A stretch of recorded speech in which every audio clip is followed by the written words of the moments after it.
বর্তমান পরিস্থিতিতে রাজ্যের নারী সুরক্ষা নিয়ে চিন্তিত গোটা রাজ্যবাসী।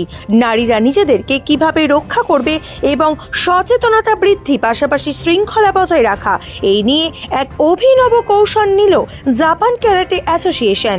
গোটা নদিয়া জেলায় এই অ্যাসোসিয়েশনের প্রশিক্ষণদের সংখ্যা প্রায় 1000। রাজ্যের প্রত্যেকটি জেলাতে এই অ্যাসোসিয়েশনের রয়েছে প্রশিক্ষণ কেন্দ্র। রবিবার নদিয়া শান্তিপুর ফুলিয়ার জনরঞ্জন কেন্দ্রের মাঠে 250-র বেশি ছাত্রছাত্রীদের নিয়ে আয়োজন করা হলো এক প্রশিক্ষণ শিবিরের, যেখানে প্রশিক্ষক হিসেবে অংশগ্রহণ করেন সুদূর জাপান থেকে আসা এক অভিজ্ঞ প্রশিক্ষক। পাশাপাশি ছিলেন এই অ্যাসোসিয়েশনের আরও অন্যান্য অভিজ্ঞ প্রশিক্ষকরাও।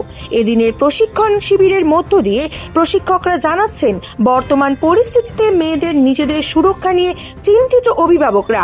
বেশিরভাগ খুদে পড়ুয়ারা এখন মোবাইলের প্রতি আসক্ত, তাই ছোট থেকে